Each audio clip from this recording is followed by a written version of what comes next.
Oi pessoal, tudo bem? Estamos aqui novamente para falar sobre investimentos, continuando o assunto sobre fundos imobiliários e fazendo agora um outro comparativo. A gente conversou nos outros vídeos a respeito do comparativo dos fundos imobiliários se comparado com os imóveis físicos e agora a gente vai falar sobre o comparativo dos fundos imobiliários com as ações, a compra das ações individuais.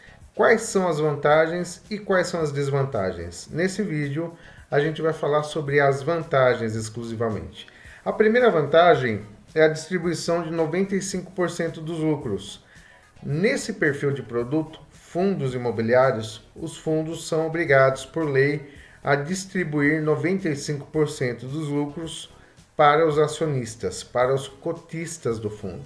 Isso é uma grande vantagem se comparado às ações, porque as ações elas pagam os juros sobre o capital próprio, pagam os dividendos, mas não chega a 95%, obviamente. A grande maioria dos lucros é revertida para os acionistas majoritários da empresa. E uma pequena parte, apesar de ser pequena, é uma cota importante, é um percentual importante, é dividido entre os acionistas, mas nunca chega ao valor de 95%.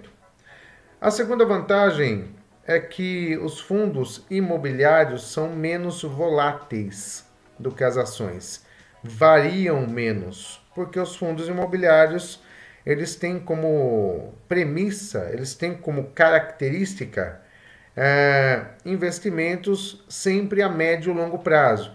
Então, os contratos de aluguéis são contratos que dificilmente são fixados em períodos menores do que 5 anos.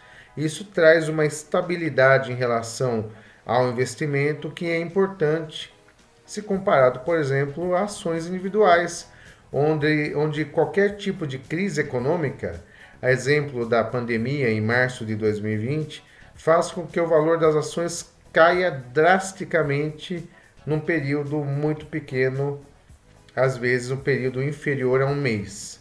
Então, me lembro que a gente está em setembro de 2022, mas há 2 anos e meio atrás, a gente teve, em uma semana, uma desvalorização gigante do Ibovespa. E isso trouxe uma volatilidade muito maior do que os fundos de ações individuais. Uma outra vantagem é o baixo risco de falência. Então, como esses contratos são bem feitos, eu diria, são contratos que são bem estruturados, o risco de haver uma falência é muito pequeno, porque a gente está lidando com contratos de aluguéis, contratos de locação, onde às vezes o próprio imóvel é dado como garantia.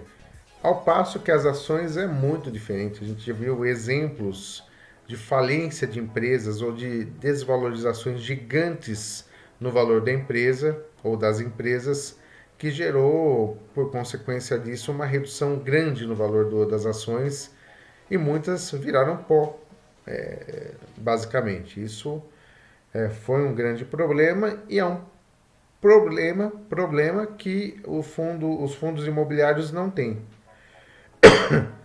Existe uma outra vantagem que é o baixo risco de falência. Isso eu já falei, desculpa. Vamos para o próximo. A outra vantagem é a previsibilidade, ou seja, a consistência de ganhos de renda.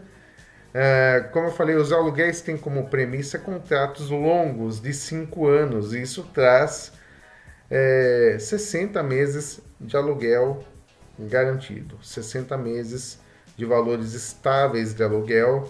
Isso a gente nunca vai ter no investimento em ações. Há uma volatilidade grande, então um mês gera um dividendo de X, no outro mês o dividendo é menor ou maior. Quando os dividendos são pagos periodicamente, e geralmente é feito dessa forma, não é muito difícil, para não dizer impossível, que os valores de dividendos eles serão iguais, exatos, de um período para o outro. Isso varia muito. Os fundos de ações não, existe uma previsibilidade maior, um pagamento estável de valores. Isso ajuda muito, inclusive, para quem quer viver de renda passiva. Rendimentos mensais é uma outra vantagem, como eu falei, 60 meses num contrato de aluguel de 5 anos traz rendas recorrentes estáveis. E por último, ativo que ele é defensivo em uma carteira diversificada, ou seja, nas crises, os valores dos fundos de ações desvalorizam muito e os valores, a performance dos fundos imobiliários não há uma desvalorização tão grande, não há uma volatilidade tão grande. É um tipo de investimento mais estável e quando a gente compara renda fixa e renda variável, a renda variável ela pode ser muito volátil, variar muito ou pode ser pouco volátil. Então os fundos de investimentos têm uma volatilidade menor do que as ações individuais. Tá bom, pessoal? Obrigado mais uma vez. No próximo vídeo a gente vai falar sobre as desvantagens dos fundos de ações se comparado à compra de ações individuais. Tchau, pessoal. Até mais. Obrigado.